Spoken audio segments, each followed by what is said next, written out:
লাউ পাতায় মোড়া সর্ষে ইলিশ পাতুরি কে কে খেয়েছেন বলেন তো? এটা যে এত মজার হয়, যারা যারা খেয়েছেন তারা তো জানেনই, আর যারা খাননি তারা জাস্ট একবার ট্রাই করে দেখবেন অ্যান্ড দেন আমাকে কমেন্ট করে জানাবেন আমি সত্যি বলেছি নাকি মিথ্যে বলেছি। খুবই simple recipe but too delicious.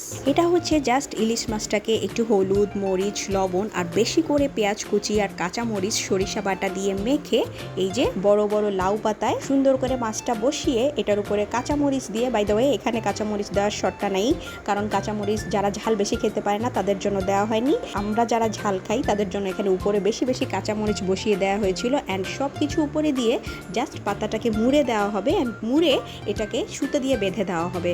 Otherwise এটা প্যানে দিলে দেখা যায় যে পাতাটা খুলে যাওয়ার ভয় থাকে। তো এই যে সুন্দরভাবে পাতাটাকে মুড়ে দেওয়া হচ্ছে।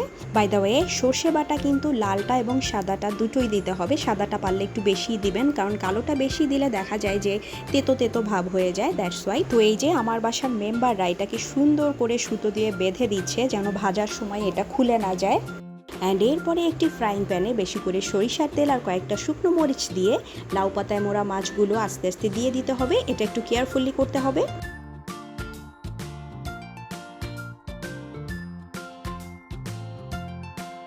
ব্যাস সব দেওয়া হয়ে গেল। এখন জাস্ট ঢাকনাটা দিয়ে এটাকে ভাপে ভাপে রান্না করতে হবে। খুবই সিম্পল, আর কিচ্ছু করতে হবে না, জাস্ট একটু পরে ঢাকনাটা উঠিয়ে দেখতে হবে যে এটা কতটুকু ভাপে হচ্ছে, দ্যাটস ইট। এই যে ঢাকনাটা উঠিয়ে এখন দেখা যাচ্ছে যে কালারটা একটু চেঞ্জ হয়েছে, ভিজা ভিজা হয়ে গিয়েছে ভাপে, আর এত সুন্দর একটা স্মেল বের হয়েছে।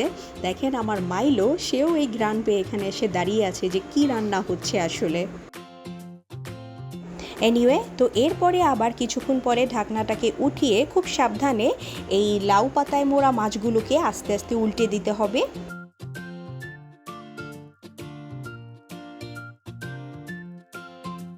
আমার রান্না অলমোস্ট ডান।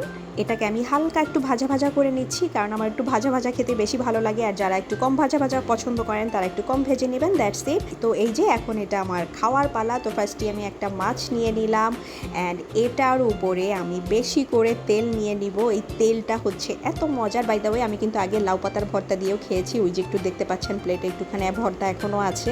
এই যে এখন নিয়ে নিচ্ছি সেই শুকনো মরিচ যেগুলো এটার সাথেই ভাজা হয়েছিল। এরপরে আমি পাতাটা যখন খুললাম, আর এই যে কাঁচামরিচটা এত মজার ছিল, এত মজার ছিল।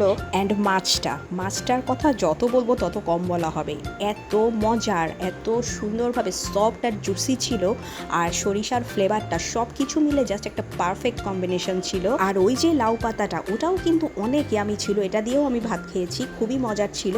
বাই দ্য ওয়ে রেসিপিটা আপনাদের কেমন লাগলো? আমার তো মনে হয় ভিডিওটা দেখে আপনাদের ভালোই লেগেছে, বাট এটা যখন আপনারা করবেন তখন আপনাদের আরও অনেক বেশি বেশি ভালো লাগবে। তো এই ছিল আমার রাতের ডিনার। আপনারা কে কী দিয়ে ডিনার করলেন অবশ্যই কমেন্ট করে জানাবেন। দেখা হয়ে যাবে আমার অন্য কোনো ভিডিওতে। সে পর্যন্ত আল্লাহ হাফেজ, টাটা।